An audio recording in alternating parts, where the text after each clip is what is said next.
Muy buenas a todos, soy José Carlos de Asociación Sirona y en este vídeo vamos a tratar el tema de la sostenibilidad. Durante el vídeo veremos algunos conceptos básicos sobre la sostenibilidad, como qué es la sostenibilidad, los tipos de sostenibilidad que hay. También veremos cómo podemos aportar desde nuestros hogares y como consumidores a la sostenibilidad y otros conceptos relacionados con ella. Espero que les sea de utilidad y les guste. Un saludo.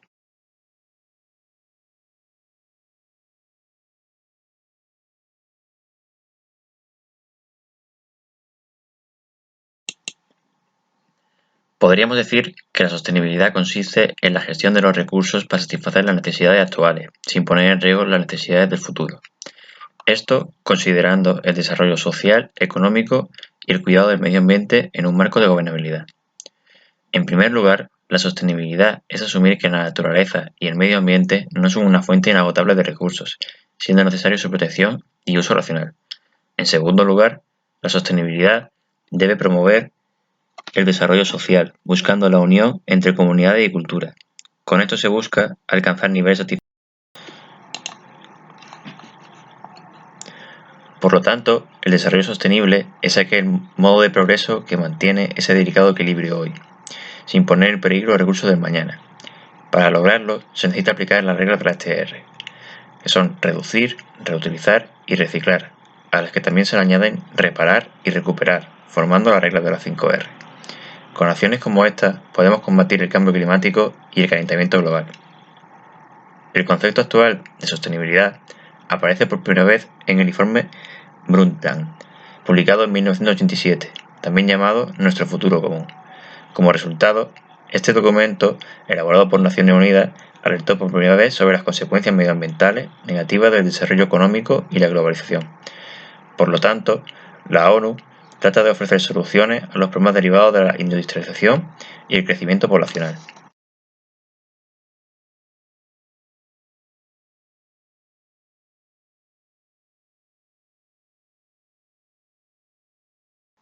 La sostenibilidad está tipificada en varios conceptos relacionados como la sostenibilidad ambiental, la sostenibilidad social y la sostenibilidad económica.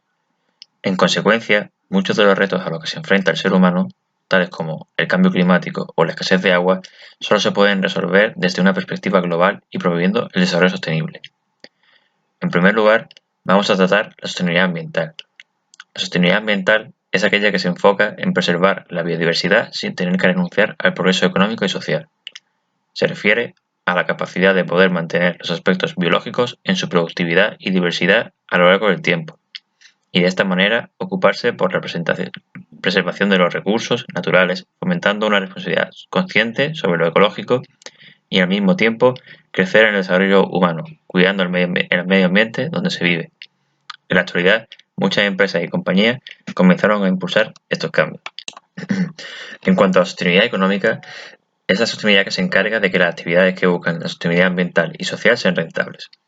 Se refiere a la capacidad de generar riqueza en forma de cantidades adecuadas, equitativas en distintos ámbitos sociales, que sea una población capaz y solvente de sus problemas económicos, tanto como fortalecer la producción y consumo en sectores de producción monetaria. En pocas palabras, es un equilibrio entre el ser humano y la naturaleza para satisfacer las necesidades y no sacrificar a generaciones futuras. En cuanto a sostenibilidad social, es la sostenibilidad que busca la cohesión de la población y una estabilidad de la misma. Se refiere a adoptar valores que generen comportamientos como el valor de la naturaleza, mantener niveles armónicos y satisfactorios de educación, capacitación y concienciación, ofreciendo apoyo a la población de un país para superarse, mantener un buen nivel de vida y promoviendo que se involucren estas mismas personas para crear algo nuevo en la sociedad de la que forman parte hoy día. Otro tipo de sostenibilidad es la sostenibilidad política, la cual busca la gobernabilidad con reglas claras para equilibrar el medio ambiente, la economía y la sociedad. En definitiva, se refiere a redistribuir el poder político y económico, que existan reglas congruentes en el país, un gobierno seguro y establecer un marco jurídico que garantice el respeto a las personas y el ambiente, fomentando relaciones solidarias entre comunidades y regiones para mejorar su calidad de vida y reducir la dependencia de las comunidades, generando estructuras democráticas. A continuación, veremos algunos ejemplos de sostenibilidad para llevar a cabo este concepto a la práctica en diversas áreas de nuestra vida.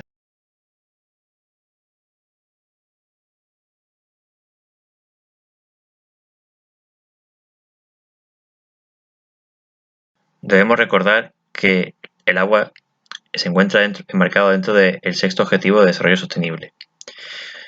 Por ello, un bien tan básico para la vida como el agua constituye uno de los mayores problemas que asolan el mundo.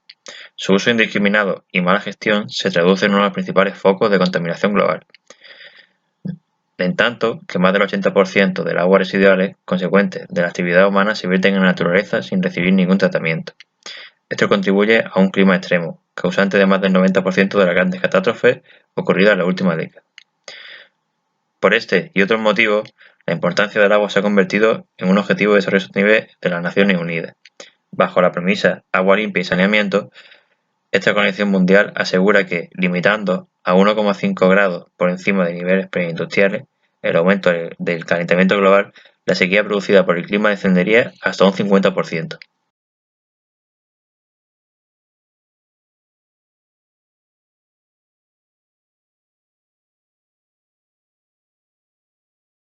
En cuanto a la alimentación sostenible, existe el concepto de las dietas sostenibles, que son aquellas que generan un impacto ambiental reducido y contribuyen a la seguridad alimentaria y nutricional y a que las generaciones actuales y futuras lleven una vida saludable.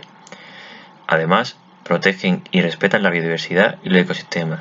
Son culturalmente aceptables, accesibles, económicamente justas y asequibles, nutricionalmente adecuadas, inocuas y saludables, y optimizan los recursos naturales y humanos. El Sistema Mundial de Alimentos abarca la producción, el consumo y el desperdicio de estos, y representa un porcentaje considerable del total de las emisiones de gases de efecto invernadero. El cambio climático repercute, y viceversa, en la producción de alimentos y los sistemas alimentarios, así como las condiciones socioeconómicas inciden en la calidad de la dieta y la malnutrición. Los hábitos dietéticos están cambiando a nivel mundial, concentrándose en las zonas urbanas de economías emergentes como China e India, con lo que se estima que en 2050 la demanda mundial de carne de vacuno aumente en un 95% y el total de origen animal lo haga en un 80%. Esto provocaría un aumento de las emisiones de gases de efecto invernadero del 30 al 80%.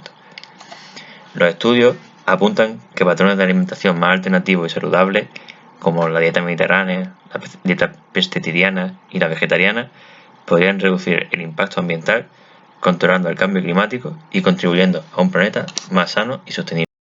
Todo esto nos lleva a preguntarnos si somos conscientes de la producción y de dónde vienen los alimentos que ponemos en la mesa. Por ejemplo, para obtener 1 kilogramo de carne porcina se emiten 4,8 kilogramos de CO2, mientras que para 1 kilogramo de patatas apenas se emiten 0,14 kilogramos.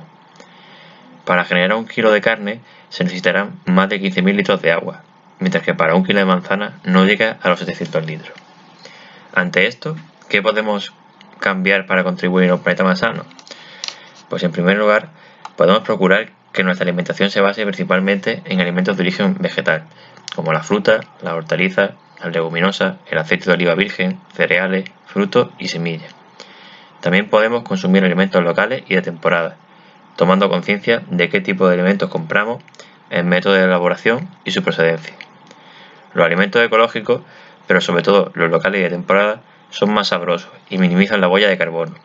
Si un producto es muy barato, puede ser por su producción en la otra parte del mundo y en condiciones laborales precarias, descuidando el medio ambiente y la seguridad alimentaria. Si consumimos productos de proximidad kilómetro cero, mejoramos nuestra salud y protegemos la economía local y del entorno.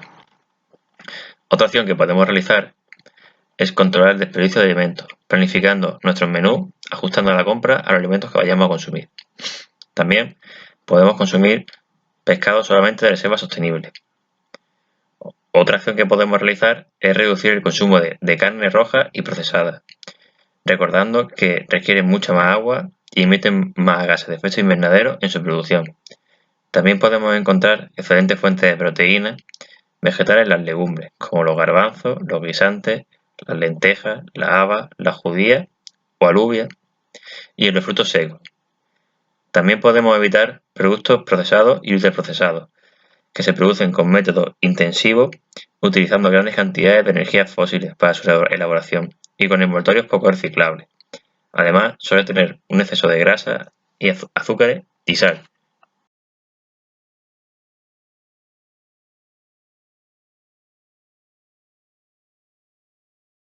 El consumo de energía en los hogares ha aumentado considerablemente en los últimos años. Al ritmo actual, solo tardaremos 35 años en multiplicar por 2 el consumo de energía mundial y solo 55 en triplicarlo. Este hecho se ve reflejado no solo desde el punto de vista macroeconómico, con datos referentes al consumo energético de la población mundial, sino también con pequeños indicadores relacionados con los hogares. Para hacer frente a esta problemática, a continuación daremos unas pautas para conseguir un hogar más eficiente energéticamente. En primer lugar, podemos contar con un buen revestimiento de las paredes que aísle nuestra casa, lo cual hará que se detenga más el calor. Así que es importante tener esto en cuenta en el caso de que vayamos a hacer reformas, pues podríamos ahorrar hasta un 40% en nuestro consumo energético. También es importante tener en cuenta que las temperaturas ideales durante el día oscilan entre los 19 y 21 grados y por la noche entre los 15 y los 17 grados. Para mantener esa temperatura por el día es conveniente utilizar ventilación cruzada para refrescar la casa. En invierno, en cambio, se pueden usar termostatos programables para regular la temperatura un rato antes de llegar al hogar y cerrar las ventanas y cortinas por la noche para asegurar su aislamiento. También los electrodomésticos representan un gasto importante. Por eso se debe invertir parte del presupuesto en la compra de nuevos aparatos eléctricos que supongan un ahorro importante en la energía consumida. Además, utilizar sartenes más pequeñas que el fogón en cuestión para no malgastar energía o aprovechar el calor del mismo para acabar de cocinar sin tenerlo encendido son otros consejos prácticos para ahorrar en la factura de la luz. También tenemos que tener en cuenta que el 60% del gasto de luz en un bloque se debe a la iluminación. Por esto es importante contar con detectores de presencia o temporalizadores, así como sistemas de iluminación eficientes. En conclusión, llevar a cabo una serie de recomendaciones en casa puede suponer un importante ahorro de luz a final de mes.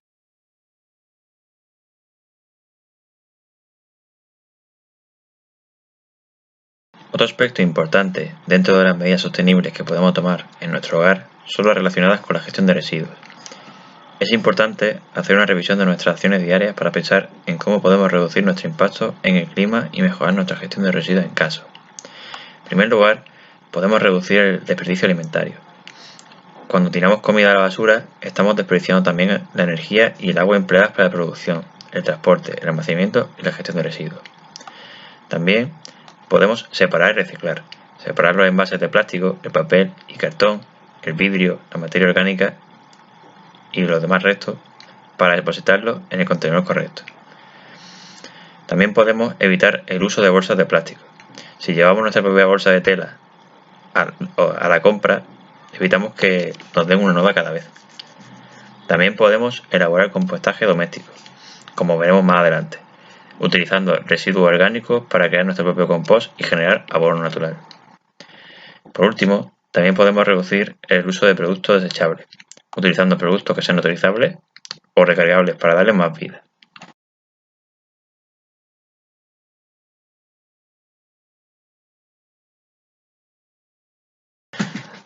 Ahora veremos algunos consejos que podemos llevar a cabo en casa para reciclar.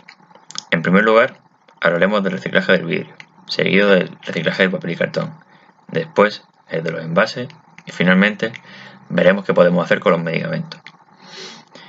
En cuanto a los vidrios, podemos utilizar un cubo para acumular el vidrio o una bolsa de reciclaje. Así evitaremos que se rompan los envases y alguien pueda cortarse. También podemos vaciar completamente el contenido de las botellas y tarros antes de depositarlo en el contenedor y así eliminar los restos de alimentos y evitar los malos olores. También debemos evitar guardar las botellas y tarros con sus tapones, porque al no ser de vidrio no debemos tirarlo a ese contenedor. Hay que evitar también no acumular muchos envases de vidrio, porque así nos ahorraremos un buen esfuerzo al llevarlo al contenedor. En ese caso, también podríamos utilizar un carrito de la compra para llevar el vidrio hacia el contenedor. También debemos tener mucha precaución con los envases rotos. Un buen truco para evitar cortarse es guardarlo en una bolsa de plástico, que más tarde podemos vaciar en el contenedor. Cuando tiramos los envases al contenedor, hay que evitar hacer ruido, para no molestar a los vecinos y hacerlo siempre a horas razonables. En cuanto al papel y al cartón, si disponemos de espacio para ello, podemos reservar un cubo, una cesta o una bolsa de papel para almacenarlo.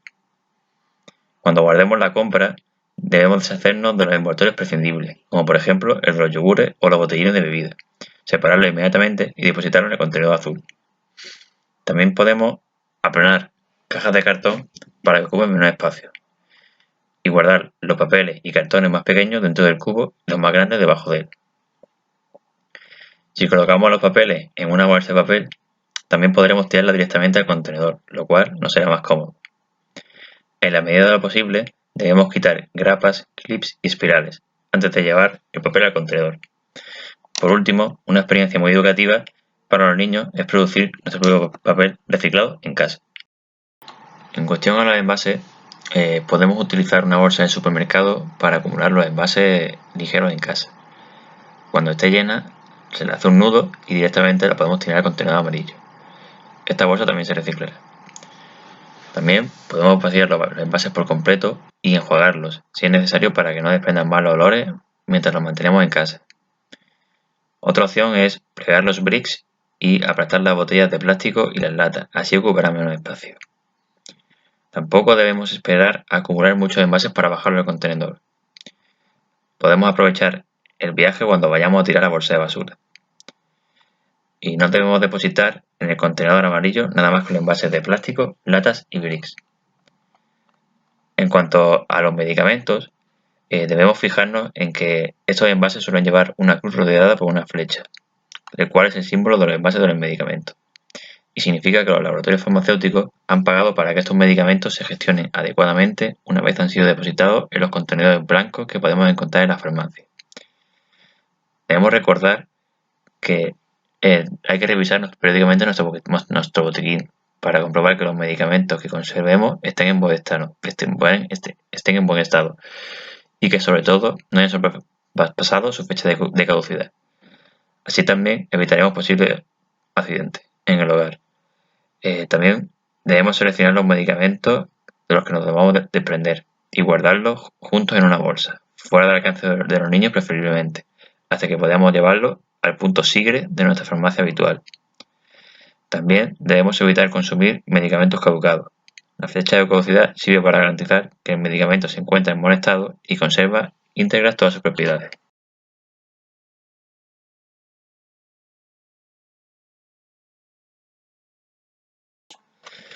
Como mencionamos anteriormente, en este vídeo vamos a explicar cómo realizar compost casero, el cual podemos utilizar para hacer crecer frutas y verduras que estemos cultivando en nuestro pequeño huerto o en nuestra terraza. En primer lugar, para preparar nuestro compost casero, debemos tener claras 3 ideas importantes. Necesitaremos un compostador, donde hacer crecer nuestro compost casero, que puede ser un recipiente adecuado en el que añadamos nuestra materia prima, que poco a poco se irá convirtiendo en compost, o mejor aún, podemos construir uno propio, reciclando y dando una segunda vida a objetos que ya han cumplido su labor inicial, como por ejemplo tiestos viejos, palos de obra, cajas de fruta, de madera, etc. En segundo lugar, nuestra mezcla de compost va a ir creciendo a partir de diferentes tipos de materias primas, como son cáscaras de huevo, peladuras de frutas y verduras, pieles de patata, ramitas, paja fresca, hierba húmeda, pozos de café. La clave está en combinar el azúcar, la celulosa y el nitrógeno de los diferentes desechos orgánicos con el fin de preparar un abono orgánico que, en esencia, es el compost casero. En tercer lugar, el riesgo más importante de preparar el compost es que los desechos se pudran y no consigamos nada más que una masa informe y pestilente. Para evitar esto, hay 2 formas. En primer lugar, debemos intercalar en capas alternas los desechos húmedos y secos. Y en segundo lugar, debemos ventilar periódicamente nuestra masa de compost. Los pasos básicos para preparar un compost casero de calidad son 3. Preparar el compostador, ir añadiendo los desechos orgánicos por capas y por último, hidratar bien el fertilizante orgánico. El primer paso es preparar el compostador. Como hemos mencionado anteriormente, el compostador es simplemente una caja o recipiente en la que iremos añadiendo las distintas capas de desechos que formarán nuestro compost casero. Realmente podemos utilizar casi cualquier cosa, como una caja de madera, una base de tablones de obra, un tiesto, palé, etc. Cualquier recipiente servirá, siempre y cuando no esté en contacto directo con el suelo. De esta forma, si utilizamos un tiesto o una caja de plástico, debemos realizar agujeritos en la base y colocar una primera capa de tierra y una segunda de materiales secos como paja, restos de ramas de poda, serrín, etc. Estas primeras capas secas evitarán que el fondo del compostador se pudra y estropee la mezcla. En el segundo paso es añadir los desechos orgánicos. Algo que debemos tener en cuenta es que el compostador no es un cubo de basura, sino un recipiente que luego servirá para enriquecer la tierra de nuestros cultivos. En este contenedor añadiremos por capas diferentes productos desechos, como peladuras de verduras y frutas, ramitas, hojas secas de los setos o plantas que hayamos podado, pozos de café, cáscaras de huevo, etc. Los expertos recomiendan que vayamos intercalando capas de diferentes productos húmedos o verdes y secos, así conseguiremos un equilibrio óptimo que necesita el compost casero de calidad. En el tercer paso, debemos regar el compost casero. Nuestro abono orgánico casero necesita cierto grado de humedad para poder ir formándose ese fertilizante artesanal que enriquecerá nuestros cultivos ecológicos.